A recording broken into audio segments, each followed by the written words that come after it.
before if you want to have any reactions to this. I don't know if we have time to do that, but take a look at these things. So 3 things, I was thinking very hard about that. What could it be that you could take for further conversation and say that there would be a kind of a good reason to believe that if we do this seriously, things will get better gradually. And these are really the things that you don't need to ask much more money. It's about changing the way we think. Okay? So the first one is put equity first.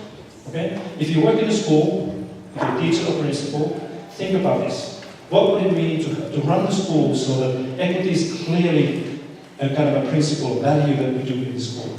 Understand what equity is and make it operational, make it a kind of a concrete thing. And some of those things that you can do, and these are lessons from Finland, this is what all the Finnish schools do. Make sure that you have a system for individual support for each and every child, that you treat them individuals. And you have people there, all the teachers, but others as well, who are able to identify and detect the needs that children have. Make sure that your definition for need is broad enough. I'm not talking about the visible disabilities. I'm talking about something that you can see, that you can only learn if you sit down with the child and have a conversation. So make sure that you have this system. Then make sure that your school moves away from the approach that gives the highest value for reading, math, and science, and PISA and posters. They are important. I was a math and science teacher, so I think that they're very important. But I think more important is to make sure that you have a whole child approach, meaning that whatever you do in school, that you do in a way that respects the multiple intelligences and multiple aspects of the child. Music and physical activity, introverts should be equally treated in the school. By the way, how do you recognize a Finnish introvert? You know me, that is a Finnish introvert. Finnish introvert is somebody who is looking at his shoes. I have beautiful shoes. Looking at his shoes when he's talking to you. What is a Finnish extrovert? He's somebody who's looking at your shoes when he's talking to you. Anyway, and focus on well-being. Make sure that your school program has a clear and strong focus on children's well-being, health, happiness, those things, all the time. That is operational, includes everybody. When you're measuring what your school is doing, make sure that you also measure and follow these well-being aspects. Okay? How do kids have access to engage in what is going on? How much do they have voice? Do children in your school have voice? Maybe. Around the world, most 99% of kids would say never.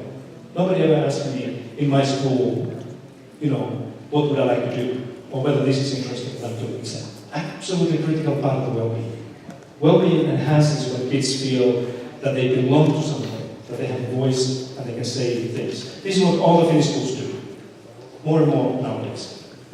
The second one is collaboration, very simple thing. Cheap, doesn't cost anything, just a decision to start to do these things in a different way. There's no doubt anymore, whether you use research or everyday experience, that the collaboration, teamwork, cooperation is a good thing. It's good for teachers, and it's particularly good for children. And this is what the Finnish teachers and education system is very much aware of right now.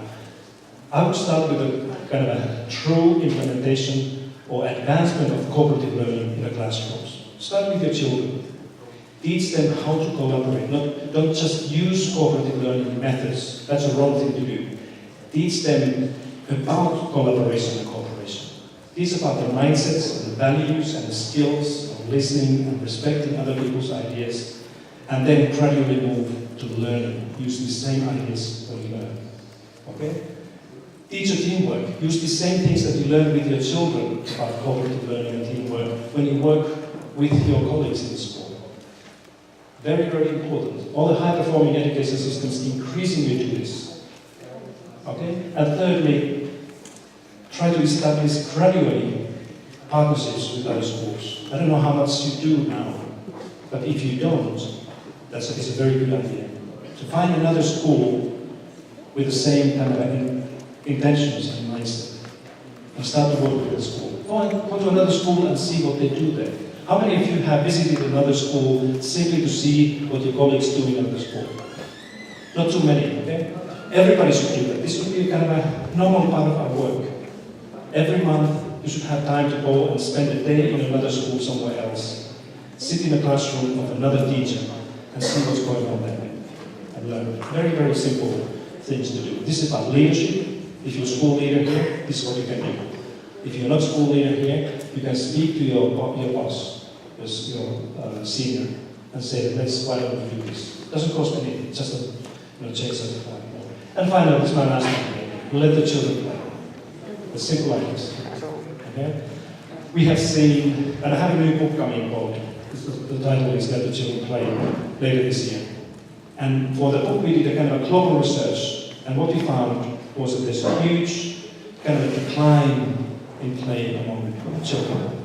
They have less time to play. There are more parents who think that play is kind of a waste of time.